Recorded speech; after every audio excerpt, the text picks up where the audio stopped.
You,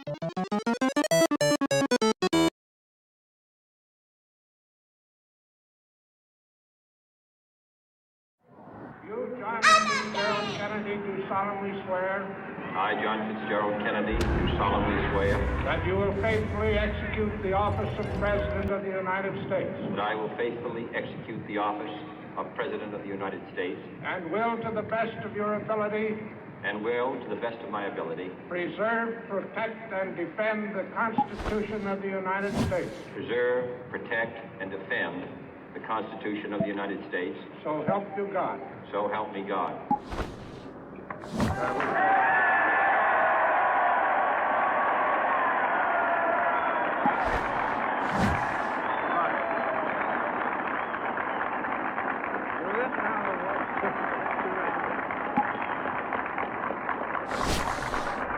Select your player.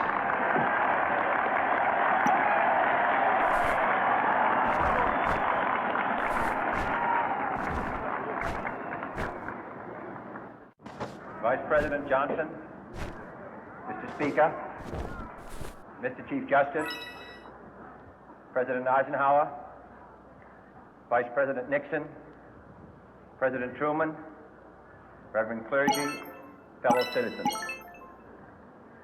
We observe today not a victory of party, but a celebration of freedom, symbolizing an end as well as a beginning, signifying renewal as well as change. For I have sworn before you and Almighty God the same solemn oath our forebears prescribed nearly a century and 3/4 ago. The world is very different now. A man holds in his mortal hand all forms of human poverty and all forms of human life. And yet the same revolutionary movements for which our forebears fought are still at issue around the globe. The belief that the rights of man come not from the generosity of the state, but from the hand of God. We dare not forget today that we are the heirs of that first revolution.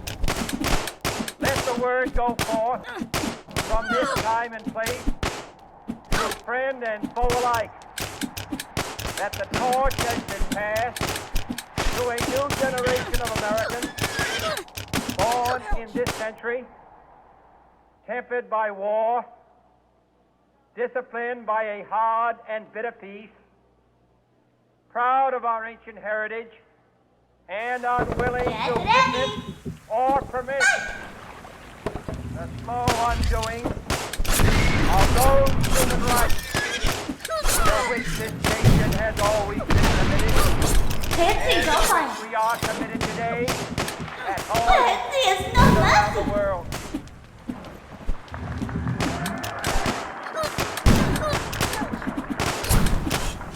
Let every nation know, whether it is well or ill, that we shall pay any price, bear any burden, any hardship, support any friend, oppose any foe, to ensure the survival and the success of liberty.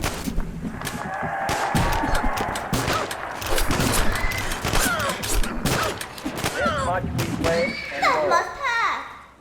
To those old allies whose cultural and spiritual origins we share, we pledge the loyalty of faithful friends. Get ready. United, there is little we cannot do in a host of cooperative ventures. Divided, there is little we can do. For we dare not keep a powerful challenge at odds and split asunder. To those new states whom we welcome to the ranks of the free, we pledge our word that one form of colonial control shall not have passed away, merely to be replaced by a far more iron tyranny. supporting our view. But we shall always hope to find them strongly supporting their own freedom. And to remember that in the past, those who foolishly sought power by riding the back of the tiger ended up inside.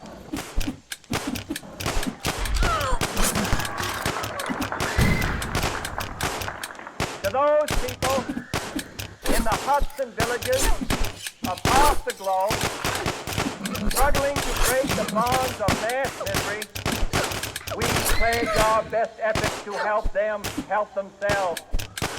For whatever period is required, not because the communists may be doing it, not because we seek their votes, but because it is right. If a free society cannot help the many who are poor, it cannot save the few who are rich.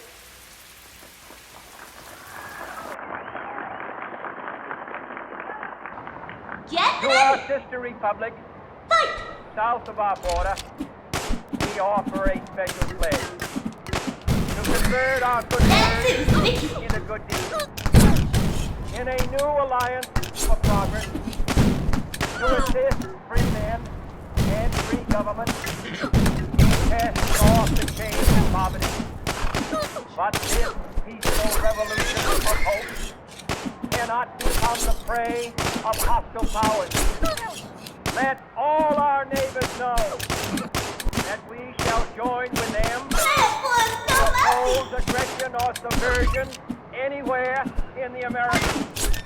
And let every other power know that this hemisphere is the master of its own house.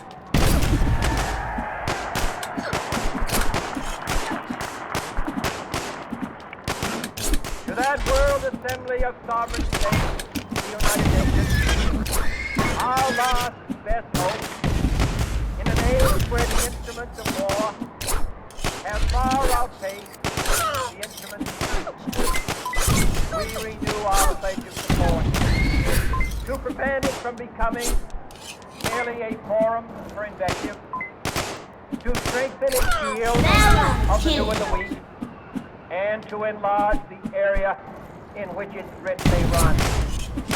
Finally, to those nations who would make themselves our adversary, we offer not a pledge, but a request that both sides begin anew the quest for peace. Before the dark powers of destruction, unleashed by science, engulf all humanity in planned or accidental self-destruction. We dare not tempt them with weakness, for only when our arms are sufficient beyond doubt can we be certain beyond doubt that they will never be employed. But neither can two great and powerful groups of nations take comfort from our present course. Both sides overburdened by the cost of modern weapons, both rightly alarmed by the steady spread of the deadly atom, yet both racing to alter that uncertain balance of terror that stays the hand of mankind. So let us begin anew, remembering on both sides that civility is not a sign of weakness, and sincerity is always subject to proof. Let us never negotiate out of fear. Let us never fear to negotiate.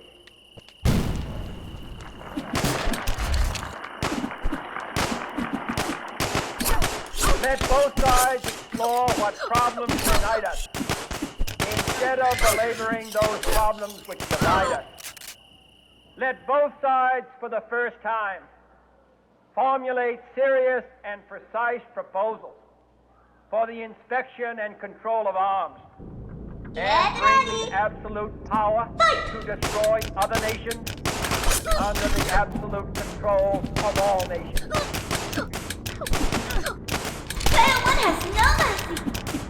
Let both sides seek to invoke the wonders of science instead of its terrors.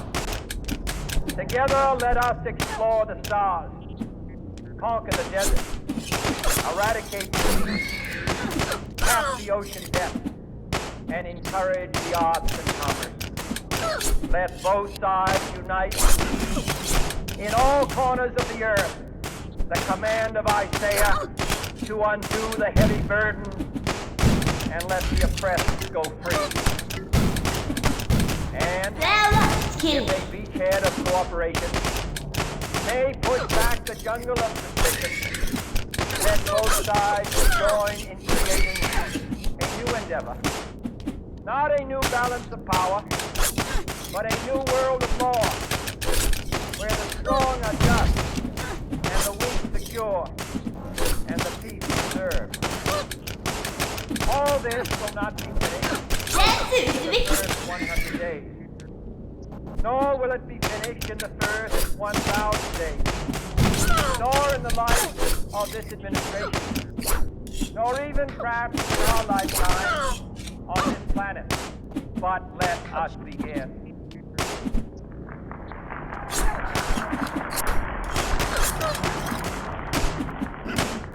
In your hands, my fellow citizens, more than mine, will rest the final success or failure of our court.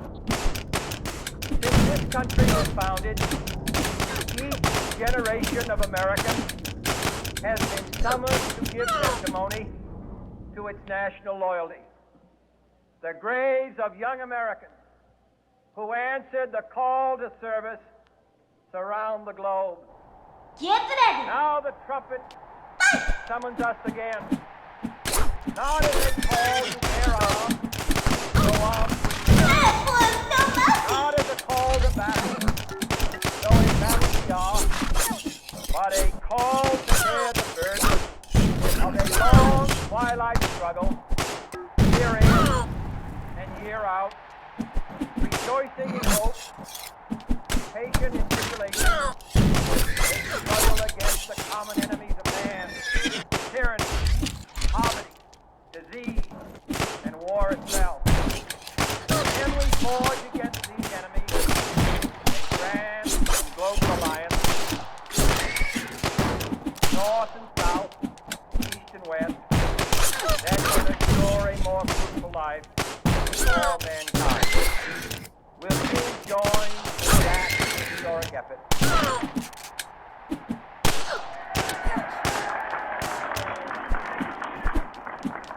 In the long history of the world, only a few generations have been granted the role of defending freedom in its hour of maximum danger. I do not shrink from the I welcome it.